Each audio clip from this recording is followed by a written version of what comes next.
Praise the Lord. आप सभी को जय मसीह की। आज मैं परमेश्वर के वचन से फिर बात करना चाहती हूँ आप लोगों से।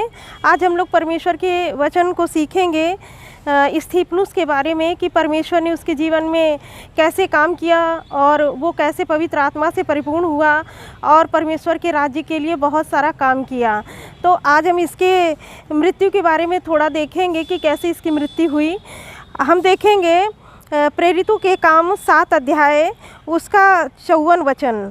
यहाँ पर लिखा हुआ है, ये बातें सुनकर वे जल गए और उस पर दांत पीसने लगे, परंतु उसने पवित्र आत्मा से परिपूर्ण होकर स्वर्ग की ओर देखा और परमेश्वर की महिमा को और यीशु को परमेश्वर के दाहिनी ओर खड़ा हुआ देखकर कहा, देखो मैं स्वर्ग को खुला हुआ और मनुष्य के पुत्र को स्वर्ग के दाहिने ओर खड़ा हुआ देखता हूँ।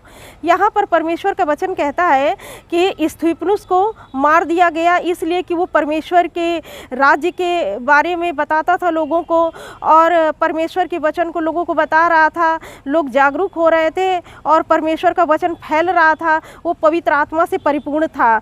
तो इससे क्या हुए कि जो यहूदी लोग थे वो लोग जल गए और उस पर पथराव करने लगे कि ये कौन सी बातें सुनाता है। तो वो प्रभु यीशु मसीह के बारे में बता रहा था कि कैसे परमेश्वर ने उनको मिस्र की गुलामी से उनके बाप दादों को कैसे छुड़ाया और वो कैसे मिस्र से निकाल करके लेके आए। ये सब बातें जब स्तिफनुस ने बताई तो वो लोग जल गए और उसने यीशु मसीह पर विश्वास करने के लिए लोगों से कहा, लेकिन वो लोग सोचते थे कि ये एक अलग प्रकार का प्रचार करते हैं, परमेश्वर से अलग प्रकार से प्रचार करते हैं। वो परमेश्वर का प्रचार ना करके यीशु का प्रचार करते हैं। तो वो लोग इससे बहुत नाराज़ हुए और उस पर पत्थर फेंकने लगे, मारने लगे। तो यहाँ पर जैसे लिखा हुआ है 56 में, देखो मैं स्वर्ग को खुला हुआ और मनुष्य के पुत्र को परमेश्वर के दाहिनी ओर खड़ा हुआ देखता हूँ। और जब उस पर पथराव हो रहा था तो हम इस वचन से सीखेंगे कि जब उस पर पथराव हो रहा था तो क्या हुआ, वो स्वर्ग को खुला हुआ देखने लगा और यीशु को परमेश्वर के दाहिने हाथ पर खड़ा हुआ देखा।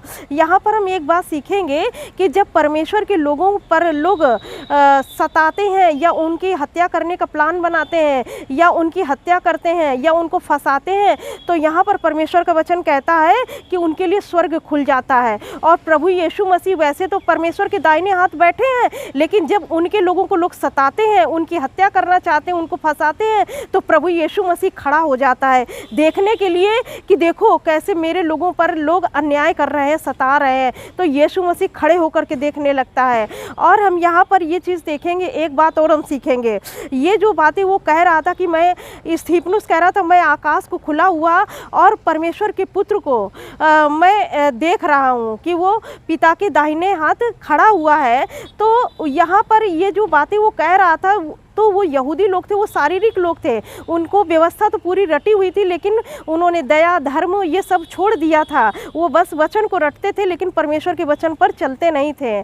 तो इसीलिए परमेश्वर का वचन जब वो लोगों को बता रहा था, कह रहा था कि मैं स्वर्गों को खुला हुआ देख रहा हूँ, तो वो लोग कहते हैं कि क्योंकि वो लोग शारीरिक थे इसलिए वो नहीं देख सकते थे। आत्मिक चीज़ों को आत्मिक व्यक्ति देखता है, लेकिन शारीरिक व्यक्ति आत्मिक चीज़ों को नहीं देख सकता। इसलिए वो लोग क्या होते हैं, जो शारीरिक लोग होते हैं वो आत्मिक लोगों को पागल समझते हैं।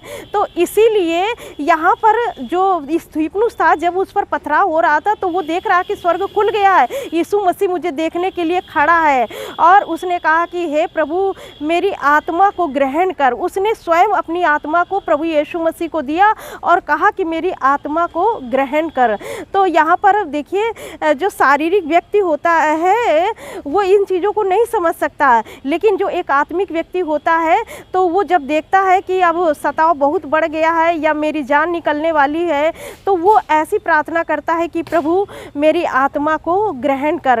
एक जो आत्मिक व्यक्ति होता है वो खुद परमेश्वर को कहता है, उसको अपनी आत्मा देता है कि प्रभु मेरी आत्मा को आप ग्रहण करिए। जैसे यीशु मसीह क्रूस पर थे और उन्होंने कहा हे पिता मेरी आत्मा को ग्रहण कर। एक आत्मिक व्यक्ति जो होता है अपनी आत्मा को परमेश्वर को सौंपता है। तो इसी तरह इसने भी कहा कि प्रभु मेरी आत्मा को ग्रहण कर। और ये यहाँ पर देखिए 59 में लिखा है, वे स्तिफनुस पर पथराव करते रहे और वह यह कहकर प्रार्थना करता रहा, हे प्रभु यीशु मेरी आत्मा को ग्रहण कर। फिर घुटने टेक कर ऊंचे शब्द से पुकारा, हे प्रभु यह पाप उन पर मत लगा, और यह कहकर वह सो गया। तो यहाँ पर देखेंगे जैसे कि आत्मिक व्यक्ति जो होता है वो लोगों को आशीर्वाद देता है, भले उसके ऊपर कोई भी पथराव करे या कोई भी अन्याय करे, कुछ भी करे, लेकिन वो उसके मुंह से श्राप नहीं निकलता है कि परमेश्वर ने हम लोगों को आशीष के लिए बनाया है, श्राप के लिए नहीं। क्योंकि परमेश्वर का वचन ये कहता, प्रभु यीशु मसीह ने कहा कि क्या तुम नहीं जानते तुम किस आत्मा के हो, किस आत्मा के द्वारा बनाए गए हो।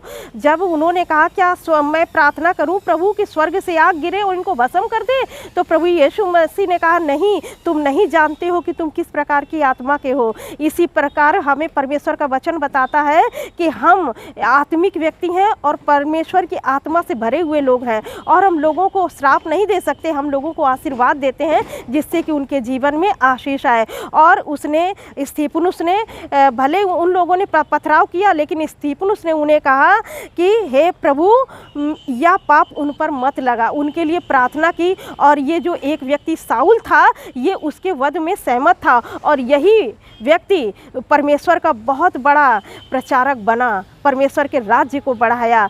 तो उसमें से कितने लोग ऐसे होंगे जो आप पर पथराव करेंगे, आपके अपनी बातों से आपको पथराव करेंगे, अपनी चीज़ों से आप पर पथराव करेंगे, आपको हर्ट करेंगे, आपको गिराने की कोशिश करेंगे, लेकिन उन्हीं व्यक्तियों को आप अगर आशीष देंगे तो एक दिन उन्हीं में से कई व्यक्ति ऐसे होंगे जो परमेश्वर के राज्य के लिए इस्तेमाल किए जाएंगे। इसलिए हमेशा हमको अपने जीभ से, अपने मुंह से लोगों को आशीर्वाद देना है, भले ही वो हमारे साथ कितनी बुराई क्यों ना करें। हमारा मन जरूर दुखी होता है इस बात के लिए कि वो लोग ऐसा व्यवहार करते हैं, लेकिन हमें परमेश्वर के वचन में बने रहना है और लोगों को आशीर्वाद देना है, ताकि एक समय ऐसा आए कि उनमें से कितने लोग बदल कर परमेश्वर के राज्य के लिए काम करें। परमेश्वर इस वचन से आप सबको बहुत आयत की आशीष दे। God bless you all. Thank you.